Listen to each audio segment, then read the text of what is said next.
Buenas tardes, colegas, buenas tardes, estudiantes. Primero que nada, agradecer al Colegio de Tecnólogos Médicos de Chile y a la plataforma MedLab Scientist por apoyarnos con esta iniciativa del curso de actualización Laboratorio Clínico en el Diagnóstico de SARS-CoV-2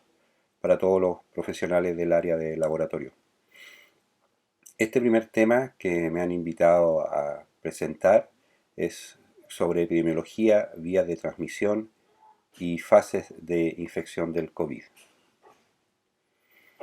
Mi nombre es Víctor Silva Vargas y el temario que voy a presentar en los próximos 35 a 40 minutos es sobre generalidades del virus SARS-CoV-2, sus vías de transmisión, fases de infección, algunos datos de epidemiología actualizados y prevención y control como un contexto de generalidades para poder introducirnos en el tema. Actualmente estoy vinculado a BSB Consulting Latam, también a la Asociación Americana de Microbiología y al CDC, también a la Asociación Americana de Patología Clínica y como integrante del comité de expertos del ISP y también un comité de ANID o ex-CONICIT. ¿Qué es el coronavirus? Este nuevo virus SARS-CoV-2, la sigla SARS es del síndrome respiratorio agudo severo, de su sigla en inglés. Su origen es en el mercado de Wuhan, en China, detectado en diciembre, en este mercado denominado mercados húmedos, donde lamentablemente venden muchos animales vivos y los faenan ahí mismo debido a la tradición que existe en estos países asiáticos. Pertenece a la familia Coronaviridae, en la cual tiene 4 grupos, los que aparecen ahí, alfa, beta, delta y gamma. Es un virus zoonótico que mide entre aproximadamente 50 a 200 nanómetros de diámetro y es un virus de RNA que posee 30.000 pares de base con una envoltura lipídica y proteínas, en la cual la más llamativa es aquella de la espícula que le da el nombre a la familia de Coronaviridae debido a que pareciese en las imágenes de microscopía electrónica que tuviese una corona y que también está muy vinculada tanto al proceso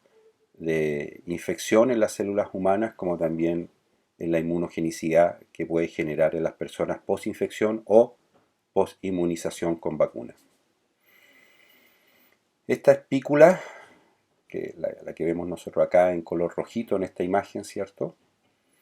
Es la que identifica e infecta las células debido a los receptores que tiene y que se unen a los ligantes de algunas células del árbol respiratorio y de otras células del cuerpo. Y también es la diana principal de la respuesta inmune. Este agente de COVID es el agente de COVID-19 y COVID-19 significa de su sigla en inglés Coronavirus Disease 2019, ¿cierto? Que es fundamentalmente una infección respiratoria. Sin embargo, este virus se disemina por varios órganos y sistemas de nuestro organismo, de ahí que produce una gran variedad de sintomatología, desde dolor de cabeza, pérdida del gusto, del olfato, la propia sintomatología respiratoria, dolores musculares, como si fuese una gripe muy fuerte en las personas que tienen sintomatología y incluyendo en algunos casos también cuadros entéricos, diarreicos. En los niños también se describió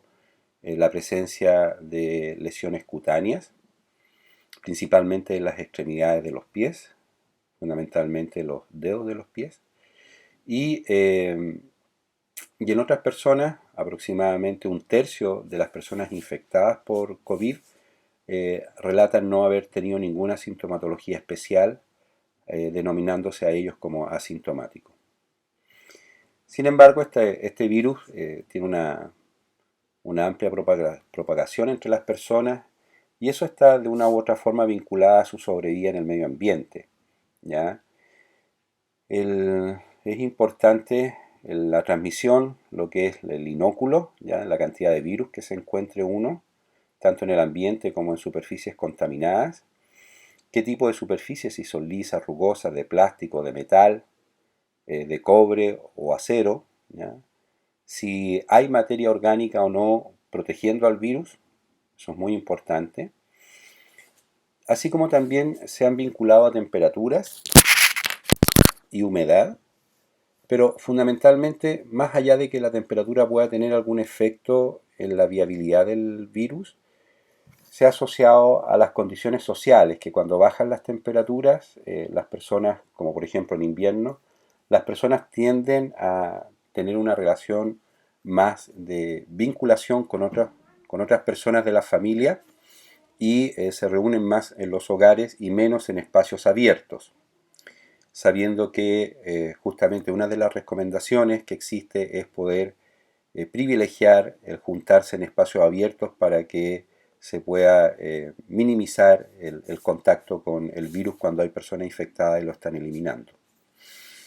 Sí hay un factor importante vinculado a la luz ultravioleta, o sea, en espacios abiertos o que le llega luz ultravioleta del sol, este virus perdería su capacidad infectiva o su viabilidad en forma mucho más precoz que si estamos en una zona más oscura o dentro de una habitación cerrada con poca llegada de luz solar. Este virus, debido a que fundamentalmente es RNA, ¿cierto?, sufre mutaciones al ir pasando de una persona a otra y de ahí que se esperaba que en el transcurso de meses pudiesen aparecer nuevas variantes de este virus más adaptadas al hombre, más adaptadas a poder infectar a más personas, pero justamente como el objetivo de todo tipo de agente infeccioso, como en este caso, no necesariamente tuviese que ser más letal, porque lo que le interesa a él es preservar su especie o su tipo, digamos, de virus y no matar a los hospederos. Entonces, de ahí que incluso uno espera que en un par de años más este virus sea como se mencionó en algún momento, pueda infectar probablemente a mucha gente, pero no necesariamente a causar cuadros infecciosos graves o enfermedades graves. Las vías de transmisión que se han definido en el caso del COVID son principalmente la vía ingreso por vía respiratoria, ¿cierto? Y de ahí que este alto contagio y esta rápida propagación, para minimizar este impacto, se recomienda que las personas estén separadas entre sí por al menos 2 metros o 6 pies, digamos, si que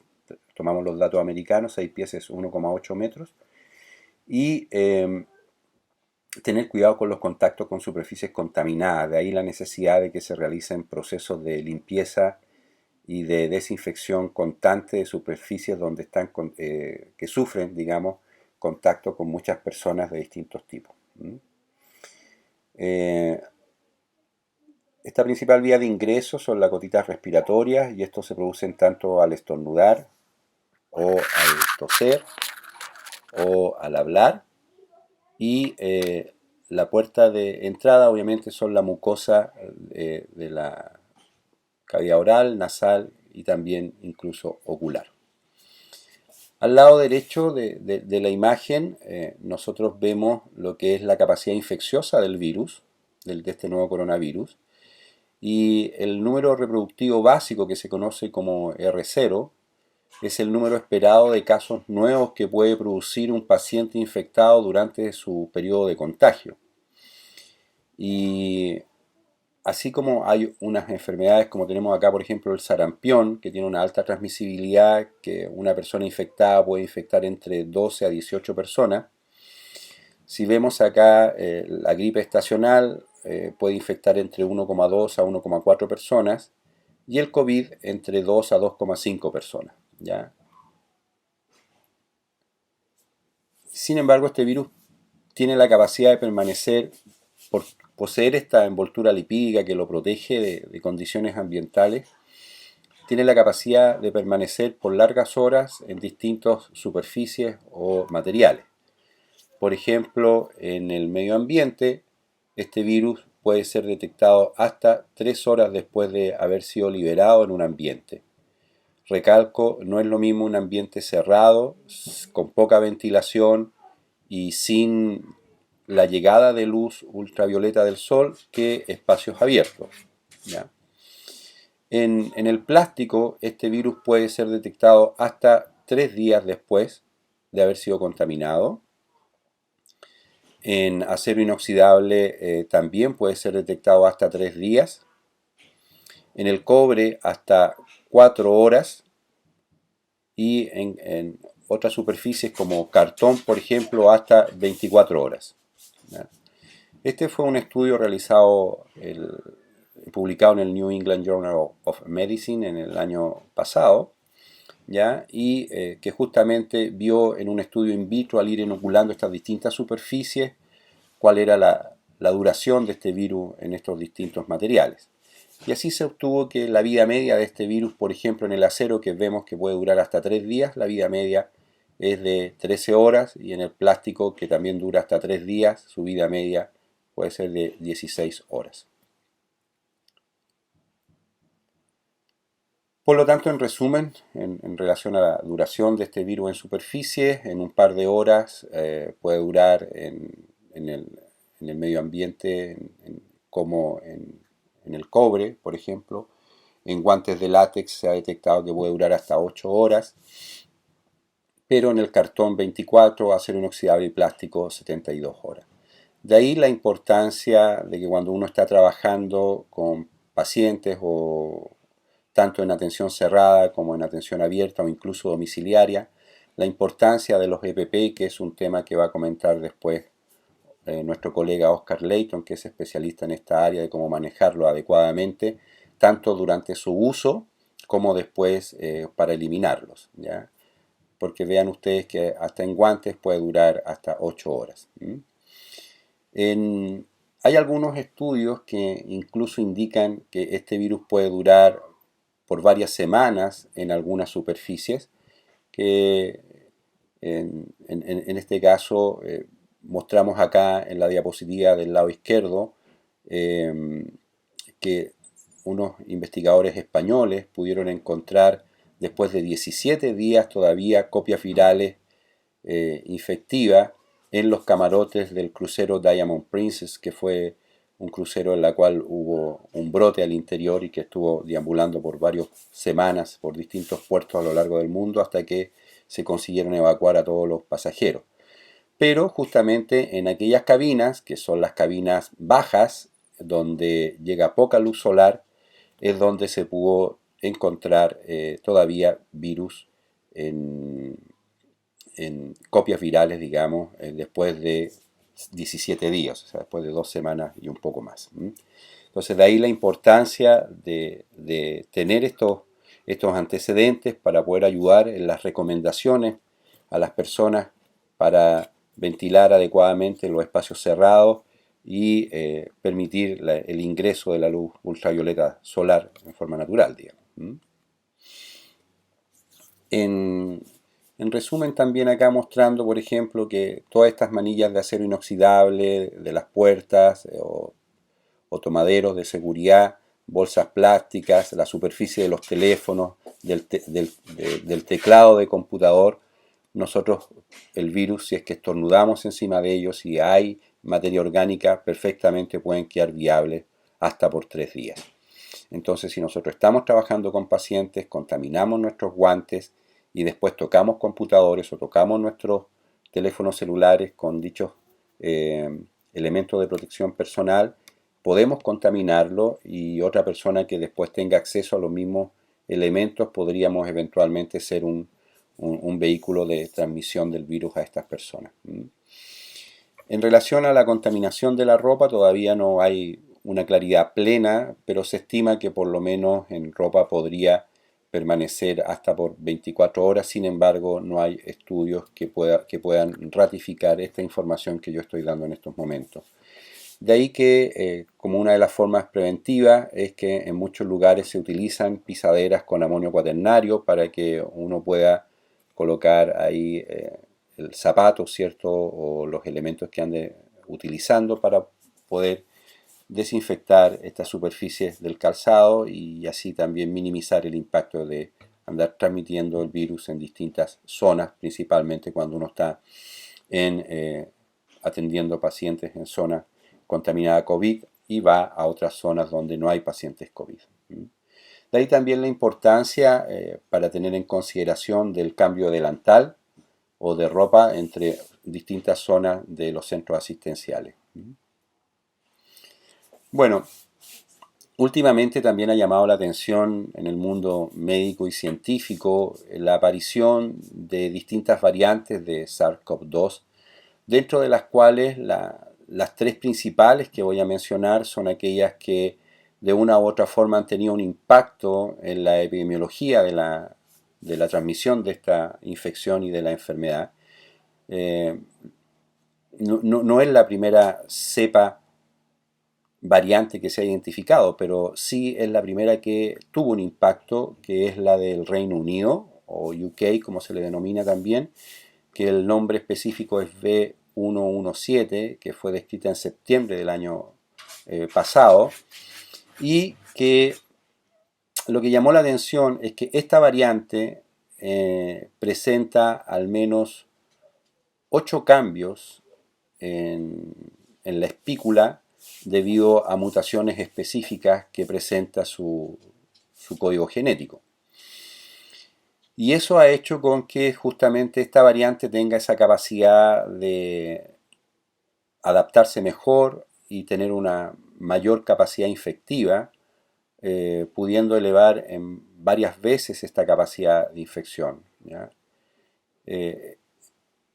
Otra cepa que se describió después fue la cepa de Sudáfrica, que es la 501B2, y que comparte algunas mutaciones con la cepa del Reino Unido, y esta presenta también 9 cambios en la espícula, donde también la hace más infectiva. Y no solamente eso, sino que también de una u otra forma permite que estas variantes virales puedan permanecer, digamos, con los hospederos y transmitirse con mayor facilidad a otras personas. Y más recientemente se descubrió una nueva cepa en Brasil, específicamente en Manaus. Se descubrió un brote con varias personas de esa localidad en Brasil, denominándose P1, en la cual se identificó luego de su análisis que tenía una serie de mutaciones que incluso estas podrían afectar la capacidad de ser reconocida por anticuerpos en personas que ya hubiesen estado en contacto previo con el virus, y de ahí que esta variante, entre comillas, es la más preocupante porque de una u otra forma dejaría a la persona menos preparada, la que ya estuviese inmunizada, para responder adecuadamente a esta nueva cepa de Brasil. De ahí que una de las medidas que inmediatamente tomó Inglaterra, por ejemplo, fue cerrar las fronteras a todos los vuelos y personas provenientes de Brasil, para evitar que esta cepa ingresara a su país. Esta información la encontramos en el Nature Research Group en enero recién de este año, ¿ya? Bueno, y al lado derecho aparece simplemente una imagen del CDC donde alerta, ¿cierto?, a nivel global por el reporte de estas nuevas variantes, en la cual indica que tenemos que tener una precaución, y que por lo menos las vacunas que se han estado trabajando y las que estaban más en avance, hasta el momento había un buen pronóstico de que también servía para estas variantes, tanto la del Reino Unido como la de Sudáfrica fundamentalmente. Los métodos de identificación, tanto de PCR como otros que vamos a ver en este curso, también son capaces de identificar a estas variables que se han descrito, y a las otras que que también ya se han identificado en distintos lados del globo. Y en resumen, la más preocupante sería aparentemente la de Brasil por esa capacidad que tendría de tener una menor respuesta a los anticuerpos producto de la respuesta inmune. Estos efectos entonces de las nuevas variables que se propagan con mayor facilidad y rapidez que la cepa original, la mutación específica en el N501Y altera el dominio de fijación al receptor en la espícula y esto genera una mayor adhesión del virus a la célula, facilitando su infección y siendo mucho más eficiente. Probablemente esto implica también que una menor carga viral pudiese estar asociado a que puede causar infecciones en el hospedero. Sabemos que en la cepa original bastan 1000 copias virales para poder causar un cuadro infeccioso y este número es relativamente muy bajo, digamos, si es que lo comparamos con la cantidad de virus que una persona puede eliminar cuando está con sintomatología. Hay otra mutación que es la E484K, que lo hacen inmune, este es un estudio in vitro, que lo hacen inmune al suero con anticuerpos de personas que ya han sido infectadas, que era lo que yo les mencionaba de la cepa brasileña. No se ha verificado si mayor gravedad o letalidad de estas tres variables con la cepa original, pero debido a que tiene la mayor capacidad infectiva, va a haber un mayor aumento en el mismo periodo de tiempo de personas infectadas y eso lo que va a generar es una mayor demanda del sistema de salud y por ende un estrés del sistema de salud y puede eventualmente, si es que no se aplican medidas de prevención y control adecuadas, obviamente generar la necesidad de que los servicios de urgencia no puedan dar respuesta adecuadamente a los pacientes que llegan a requerir servicio de atención por COVID, así como también las unidades de paciente crítico. Y ese es el gran preocupación que existe a nivel global con estas nuevas variantes, que debido al aumento en su capacidad infectiva y al mayor número de pacientes que potencialmente puedan infectarse al mismo periodo de tiempo, dentro de ellos sabemos que la población más vulnerable son los adultos mayores y las personas que tienen alguna patología respiratoria previa o enfermedad de base, como pacientes diabéticos descompensados o hipertensos, podría obviamente estresar demasiado el sistema y colapsar los servicios de unidad de paciente crítico. Dentro de la fase de infección por SARS-CoV-2, que es el agente de COVID-19, tenemos esta gráfica que por lo menos a nosotros y a nuestro equipo de colaboradores de BSB Consulting Latam nos ha ayudado mucho para poder explicar a las personas el periodo de infección por COVID, así como también poder interpretar en qué fase de infección se encuentra una persona dependiendo de qué resultado obtenemos de los test o decidir qué test uno puede aplicar o recomendar a las personas dependiendo de la fecha de contacto que haya tenido con una fuente positiva de COVID. Lo que nosotros vemos acá en esta gráfica, ¿cierto? La cual aquí en este eje tenemos nosotros cantidad y en el eje inferior nosotros tendríamos longitud en el tiempo, donde tenemos marcado el día 5, que es un día muy relevante dentro de la infección por COVID, día 7, 14, 21, 28 en adelante. Cuando una persona se infecta el día 0 por COVID, comienza a generarse, ¿cierto?, un proceso replicativo del virus dentro de las células del hospedero y que en los primeros días se conoce esto como un periodo de ventana porque en el día 1, 2 y 3 esta persona tiene una carga viral muy baja y los virus todavía se están reproduciendo al interior de las células, por lo tanto esta persona tiene una muy baja capacidad de poder infectar a otras personas y también de tener un test positivo. Entonces una persona puede hacerse un PCR, un test de antígeno y existe una muy alta probabilidad de que ese test salga negativo y por lo tanto la persona estando infectada puede tener un test negativo. Normalmente la gran mayoría de los pacientes que se han infectado por COVID comienzan a presentar sintomatología al día 5. Y eso se debe a que obviamente ya hay una carga viral en la cual la persona ya comienza a tener sintomatología. Como le habíamos mencionado anteriormente, aproximadamente 2/3 de las personas que se han infectado por COVID presentan algún grado de sintomatología. Y después el virus sigue replicándose en el hospedero hasta llegar a su máximo aproximadamente en la segunda semana post contacto con el agente viral. Y a partir de la segunda semana, o sea, ya entrando en la tercera semana de infección,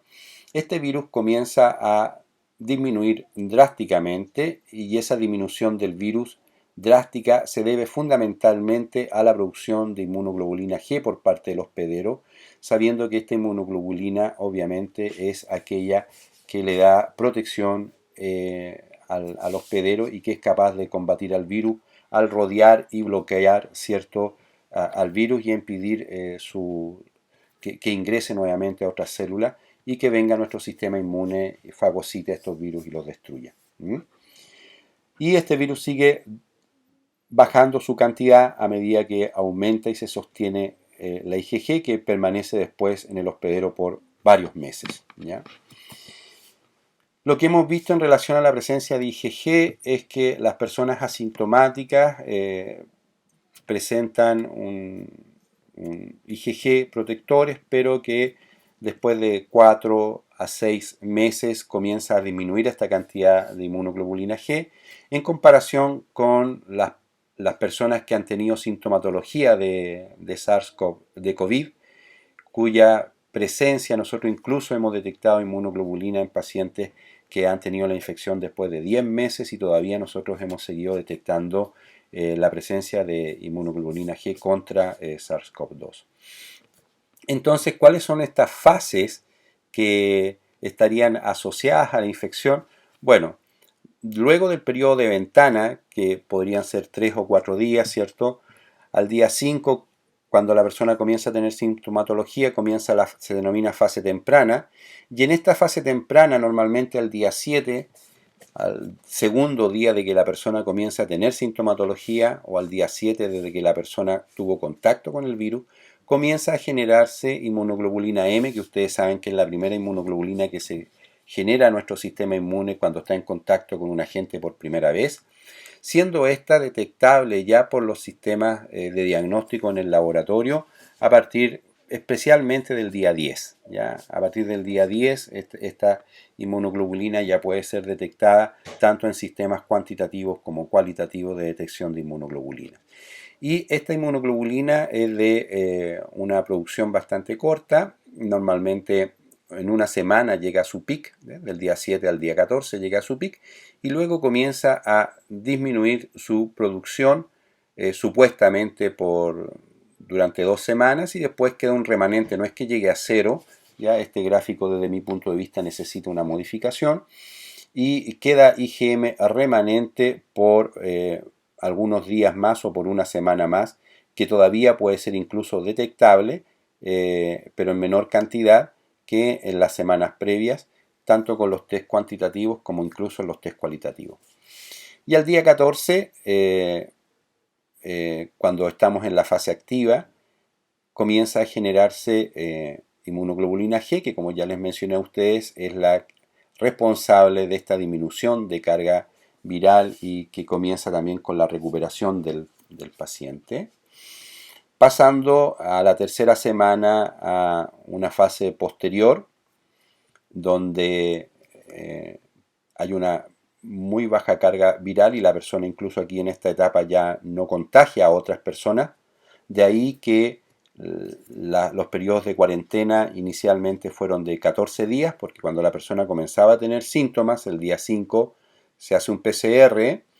que puede ser el mismo día o al día siguiente, luego a las 24 horas recibiría el resultado, normalmente estamos hablando del día 6 o 7, y de ahí al sumar 14 días de cuarentena estamos hablando del día 20, máximo día 21 de cuarentena, y esto implica que ya la persona está en esta fase posterior con una baja carga viral, donde se está controlando incluso por los inmunoglobulina G y por lo tanto ya deja esta persona de infectar a otras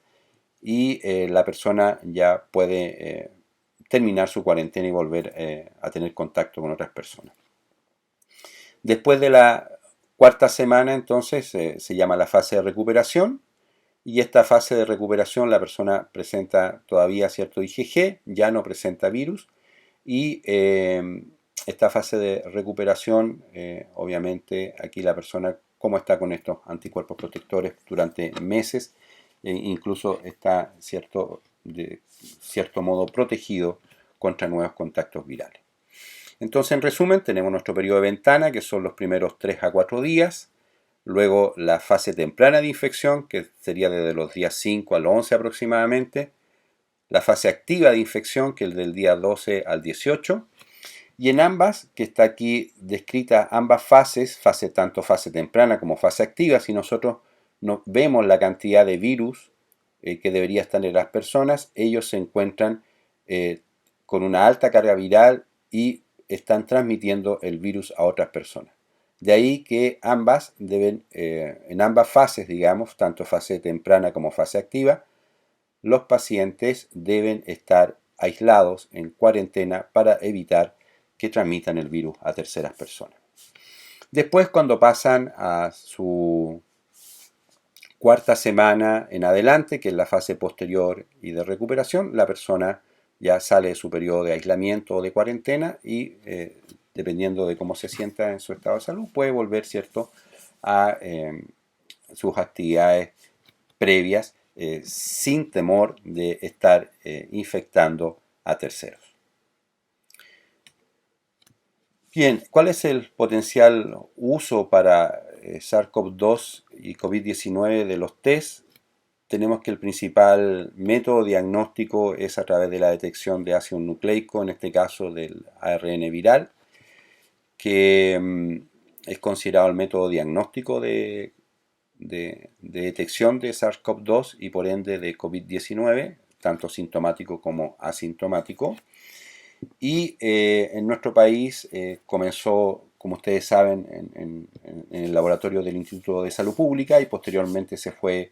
compartiendo y transmitiendo este procedimiento hasta llegar a laboratorios a lo largo del país, ¿cierto? Siendo más de 100 laboratorios a lo largo del país con capacidad instalada para poder realizar el diagnóstico de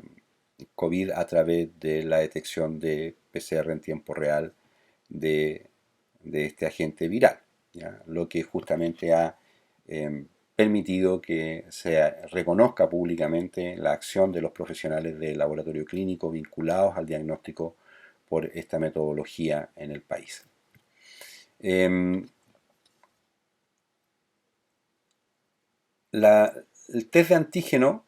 también es una técnica de detección directa del virus y lo que obviamente detecta son los antígenos virales, principalmente los vinculados a la proteína Skype o de la espícula, ¿cierto? Y se recomienda principalmente en pacientes que están en periodos que están sintomáticos en los primeros 5 a 7 días desde que están con esta sintomatología. Tiene una muy alta correlación con el PCR y tiene una especificidad de un 100% y una sensibilidad en ese tipo de casos de alrededor de un 90% o más, ¿ya? También está la detección de anticuerpos, que puede ser cuantitativa o cualitativa. La cuantitativa obviamente es mucho más precisa y tiene una sensibilidad analítica mucho mejor que la cualitativa, que se realiza dentro de los laboratorios, y la cualitativa permite poder llevar, si ustedes quieren, parte del laboratorio a terreno o a campo, ¿cierto? Y poder realizar operativos para poder hacer un tamizaje o poder realizar una evaluación epidemiológica en determinados grupos poblacionales. Se ha utilizado bastante para ir monitoreando a los equipos de salud y también, como yo les mencionaba, determinados grupos poblacionales para ver si han estado o no en contacto con el virus y también para poder eventualmente detectar a alguien que esté en una situación de un contacto precoz con el virus y poder confirmarlo a través de una prueba de detección directa como principalmente el PCR o en su eventualidad como alternativa un test de antígenos siempre y cuando esta persona presente fundamentalmente sintomatología. Volviendo al gráfico anterior, pero ahora colocando nosotros los test que acabamos de mencionar de detección directa e indirecta de SARS-CoV-2 y si nos vemos por cada una de las fases de la enfermedad, podemos ver que en el periodo de ventana, tanto el test de antígeno como el PCR y obviamente el test de anticuerpos van a dar reacciones negativas, ¿ya? Por lo tanto, cuando una persona deberían aplicarse los test diagnósticos a partir del día 5 o del día 7, si es que la persona ha sido asintomática, o del día 5 o cuando comienza a presentar sintomatología. De la gran mayoría de los pacientes que nosotros hemos atendido, hay una coincidencia de que todos más o menos después del contacto al día 5 comienzan a presentar sintomatología. Solo muy pocos casos hemos presenciado que la sintomatología se ha adelantado al día 4 o al día 3. Han sido muy escasos y normalmente asociados a personas que tienen algún factor predisponente, ¿ya? Como por ejemplo personas de la tercera edad o personas que tienen alguna enfermedad de base. Y otras personas han presentado, también pocas, los síntomas más allá del día 5 de haber estado en contacto con una persona, pero nunca más allá del día 10 de contacto con la fuente positiva de COVID, de SARS-CoV-2. De ahí que también en base a esa información general, el Ministerio de Salud hizo la recomendación de que a partir de hace unos meses atrás, ¿cierto? Las cuarentenas, fundamentalmente, por ejemplo, para las personas que vienen viajando e ingresan a Chile, sean de 10 días. ¿Ya? Si en 10 días no hay sintomatología, significa que la persona, en teoría, no se ha infectado, ¿ya? Y que puede realizarse un PCR al día 7, ¿cierto? Para confirmar o verificar que no tiene COVID y poder circular después sin problemas en la ciudad, ¿de acuerdo? Entonces, cuando nosotros aplicamos los tests, por ejemplo el PCR y el test de antígeno, es a partir del día 5 cuando la persona comienza a tener sintomatología. En el caso del PCR puede seguir dando positivo en toda la fase temprana, también en la fase activa y en algunos casos en la fase posterior, es decir, en su cuarta semana todavía uno puede tener personas con un test de PCR positivo. De ahí que los test de PCR no se aplican como test de salida porque todavía pueden haber trazas virales en las personas ya recuperadas de la infección y esto indica que ese PCR, a pesar de haber detectado esa traza viral, esas trazas virales, la persona no está con virus activos causando infección, sino que sería, entre comillas, en este caso un falso positivo porque denominémoslos así porque la persona no está con el virus activo, sino que es lo que le quedó de remanente de la infección viral. Y supuestamente ya a partir de la quinta semana en adelante los PCR deberían ser negativos. En el caso de los test de antígenos, como les mencioné, fundamentalmente los primeros 10 días, o sea, los primeros 5 días en que la persona está con sintomatología, es decir, entre el día 5 y el día 10 es el momento oportuno de aplicar el test de antígeno para las personas y esa es la mejor etapa donde tiene un alto rendimiento. Y los test de inmunoglobulinas o de anticuerpos es fundamentalmente a partir del día 10, ¿ya? Donde nosotros vemos fundamental aquí IgM solamente el día 10, ustedes ven del día 10 en adelante IgM, a partir del día 14 en adelante uno puede tener la presencia de ambas inmunoglobulinas, IgM e IgG en la fase activa, ¿ya? Cuando uno pasa a la fase posterior, el IgM se hace más débil y el IgG sigue presente, entonces si yo hago una cuantificación, IgG va a tener una mayor cantidad de IgG que IgM, y en la fase de recuperación solamente debería detectar IgG y no IgM. ¿ya? Por lo tanto, cuando uno detecta IgM solo, estoy en la fase temprana, IgM con IgG estaría en la fase activa, IgG con débil o IgM muy débil estaría yo en una fase posterior y solamente IgG en una fase de recuperación, ¿ya? Entonces, ese es el escenario que nos permite a nosotros ir infiriendo en base a los resultados que tenemos, tanto de biología molecular como de test de antígeno y de detección de inmunoglobulinas, en qué fase se encuentra la persona, y esto obviamente asociado a la entrevista que uno hace a la persona, al paciente, en base a su escenario clínico y epidemiológico, inferir si está en una fase activa, posterior o de recuperación y poder darle las orientaciones adecuadas de qué es lo que tiene que hacer. En una encuesta de laboratorios clínicos que se realizó por la Sociedad Médica de Laboratorios Clínicos hace unos meses atrás, participaron 92 laboratorios a lo largo del país, de los cuales la gran mayoría era de la región metropolitana, le seguía Antofagasta, Biobío, Los Lagos, Valparaíso, la Araucanía, Tarapacá. Un 44,6% eran laboratorios de hospitales públicos, un 27% de laboratorios privados y un 17% de clínicas privadas, ¿ya? ¿Qué exámenes eran los que tenían disponibles hasta ese momento para detectar COVID? Bueno, como ven ustedes, un 53%, o sea, más de la mitad de estos laboratorios tenían inmunocromatografía,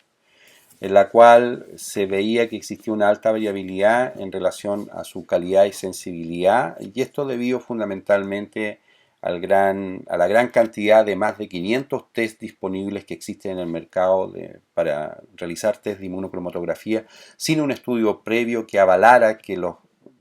el rendimiento tanto de sensibilidad, especificidad y valores predictivos fuese aquel que indicaba el inserto del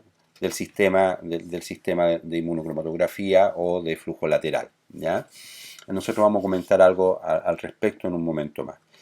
Después, un 42% detectaba IgG por quimiluminiscencia o ELISA, un 41% por RT-PCR automatizada, otro 39% por RT-PCR manual, ¿ya? Y esto indica de que aproximadamente un 80% de los laboratorios encuestados realizaba métodos moleculares, seguidos por métodos inmunocromatográficos o por quimioluminiscencia, CLIA o ELISA, ¿ya? Para IgG y después para IgM. Pues bien, la verificación de desempeño analítico al momento de implementar los test, el 45% de estos laboratorios fueron con muestras conocidas determinadas por otros métodos, solo un 24% con controles, y esto debido a que el obtener controles positivos y negativos, exceptuando algunos de marcas comerciales, los otros test lamentablemente eran difíciles o son difíciles de obtener, y un 21% de comparación con resultados con otros laboratorios. ¿Cómo se evaluó la concordancia clínica? Bueno, con muestras de pacientes determinadas por otros métodos en el 61% de los laboratorios, un 25% compararon con otros laboratorios y un número de 12,5% no evaluaron esta concordancia clínica, ¿ya? Y la capacidad del laboratorio para trabajar en precisión y exactitud, ¿qué tipo de control de calidad se aplicó? El 64% de los laboratorios aplicó un control de calidad interno o de primera opinión proporcionado por el fabricante, que eso, como ustedes saben, nos ayuda a ver precisión. Un 23% trabajó con muestras de pacientes positivas y negativas conocidas a través de otros métodos, principalmente PCR. Un 6,6% con control de calidad externa o control de tercera opinión, que esto nos ayuda a ver exactitud, pero ustedes pueden ver que el porcentaje es muy bajo de los laboratorios que aplicaban este control de calidad externo. ¿Y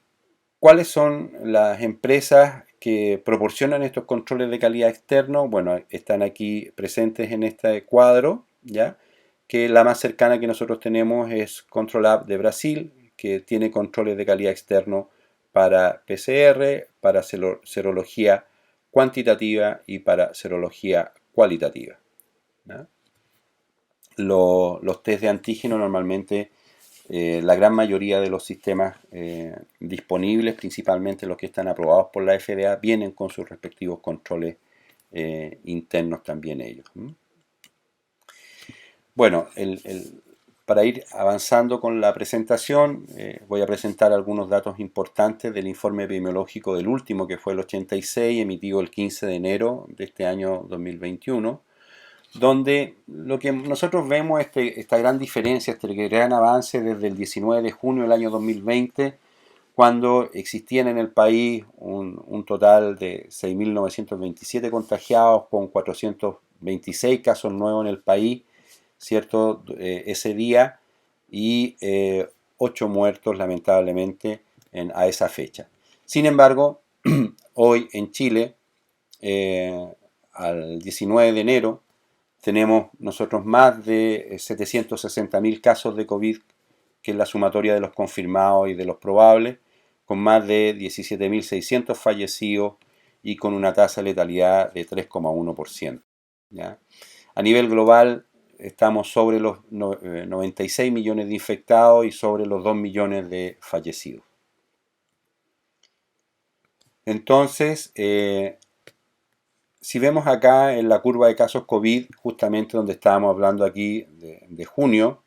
y de ahora, cómo la curva, ¿cierto?, se muestra de que hubo un pic entre esos meses de, como que comenzó en mayo y avanzó hasta julio,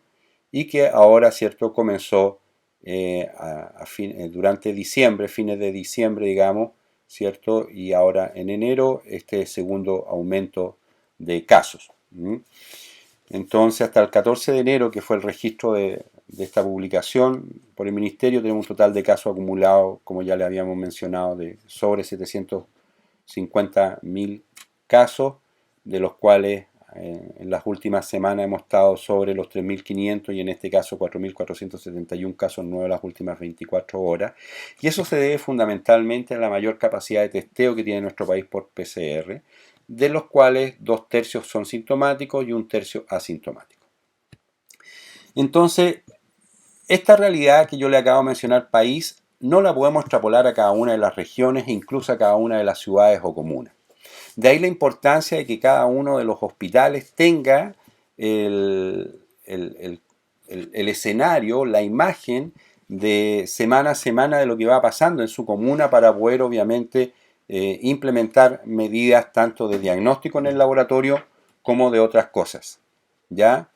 Tenemos entonces, ¿qué es lo que es? Hay algunas que están en brote, otras que están en rebrote y otras que están en una endemia permanente. Entonces, por ejemplo, acá tenemos solamente el ejemplo de Arica y Parinacota, en esta primera parte donde tenemos aquí un claro ejemplo de un brote, el primer brote o la primera ola y ahora que están en un rebrote, así como otras comunas. Sin embargo, en la región metropolitana se vio que hubo un brote, pero no ha existido este gran aumento que se ve en las demás regiones del país y podemos decir de que estamos en la región metropolitana, ¿cierto?, en un periodo de una endemia permanente.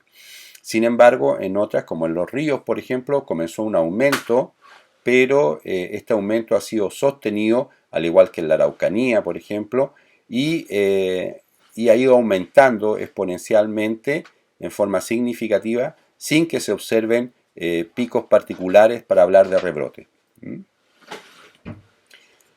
Las personas más afectadas, la mediana edad de los pacientes COVID en Chile es de 38 años y vemos los grupos poblacionales más afectados son los de 30 a 44 años, 45 a 64 años y de 15 a 29 años los grupos más frecuentemente afectados por COVID. ¿Ya? Entonces, fundamentalmente es el grupo de personas laboralmente activo el que se encuentra con mayores porcentajes de infección dentro de la población en Chile. Lo mismo acá, cuando vemos por hombres y mujeres no vemos mayor diferencia, ¿cierto? Y estas tasas se observan fundamentalmente la tasa de incidencia por 100.000 habitantes, que el color azul oscuro es el mayor, ¿cierto? Lo vemos en la zona extrema de nuestro país, zona norte, y la zona sur, también acá en la región de los lagos, y un poco también en la metropolitana. ¿Cuáles son los casos en relación a los pacientes, dónde están las comunas, ¿cierto? De casos más frecuentes está, digamos aquí, Puente Alto, Maipú, Santiago, La Florida, Antofagasta, por ejemplo, y acá, ¿cierto? En el B, cuando vemos los casos activos, en el B sigue hoy está Puerto Montt, Antofagasta, Iquique, Curicó, Valdivia. Entonces, importante eso, el N de casos acumulados versus también el N de casos activos actuales. La capacidad de testeo nacional a lo largo del tiempo en Chile al 14 de enero ha ido aumentando en forma sistemática, como les mencioné. Partió con un laboratorio en el ISP y fue aumentando, ¿cierto?, los laboratorios y por ende la capacidad de testeo, siendo esta cada vez cumpliendo récord, como vemos acá el 17 de enero que se llegó casi a 70.000 test de PCR en un solo día, sumando un total de más de 7.200.000 PCR desde que se inició la pandemia, con récord que iban, ¿cierto?, desde el 10 de enero, 15 de enero, 16 de enero. Lamentablemente ahora ha habido una baja y eso es debido fundamentalmente a que muchos laboratorios de la red de universidades que estaban participando y apoyando la pandemia debido a que se acerca la época de enero,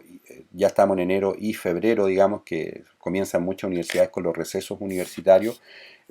no han podido continuar ofreciendo este apoyo, digamos, a la comunidad y hay menos laboratorios hoy con PCR disponibles. Y esto se muestra justamente aquí en esta capacidad de testeo según la incidencia de casos y la capacidad de logro en base a lo que se espera. Y justamente hace un par de meses atrás nosotros estábamos respondiendo extremadamente bien a esta necesidad de cobertura y ahora ha habido una pequeña baja por lo que yo les acabo de mencionar fundamentalmente. Los casos de COVID notificados, confirmados y probables con antecedentes de hospitalización o de no hospitalización en relación a los signos y síntomas que ellos presentan,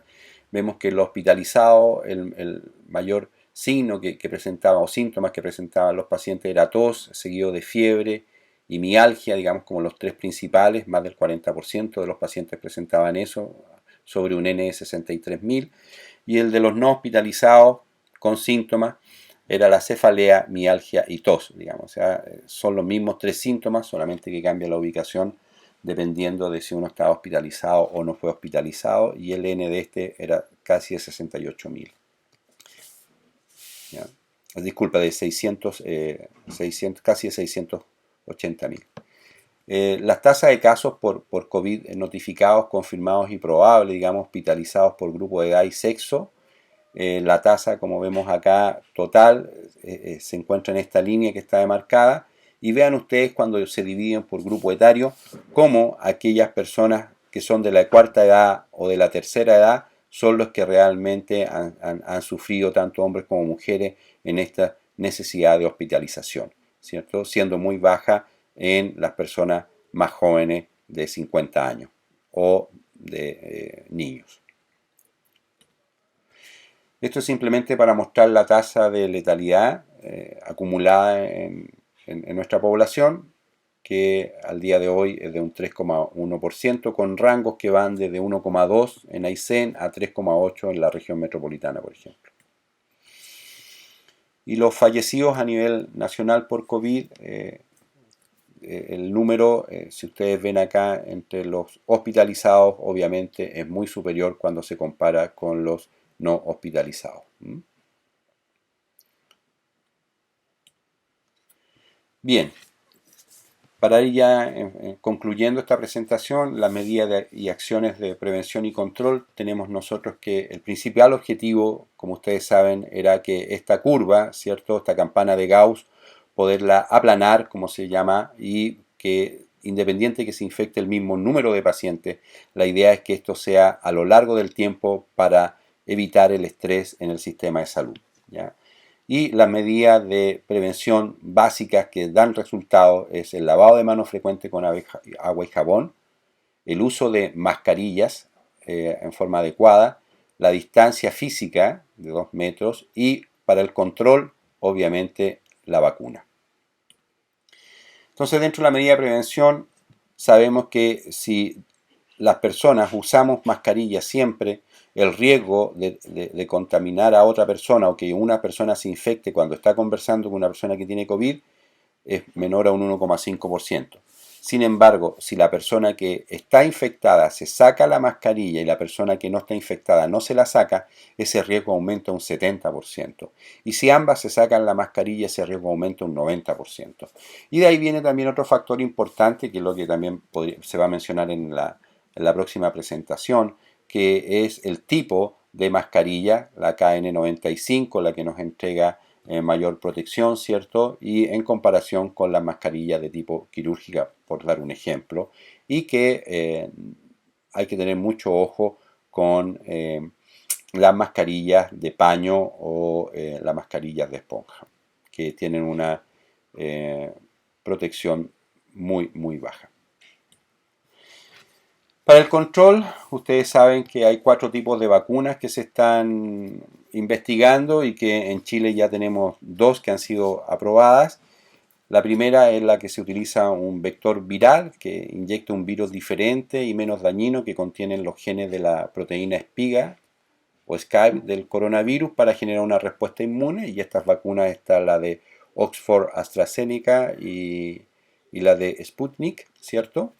Que han sido aprobadas, por lo menos la Sputnik ya se está utilizando en otros países, no en Chile. La segunda vacuna, que es la de tipo de ácido nucleico, que inyecta parte del código genético del virus en una persona para que se produzca obviamente la proteína espiga del virus y así se genere una respuesta inmunitaria. Y de ahí nosotros tenemos la de Pfizer, que ha sido aprobada en Chile ya por el ISP y que al día de hoy hay más de 50.000 personas que recibieron la primera dosis y alrededor de 20.000 que ya han recibido la segunda dosis. La tercera vacuna, que es un virus desactivado, la cual también al inocularse se genera un método tradicional de vacunación. Esta es como la vacuna más conservadora o tradicional.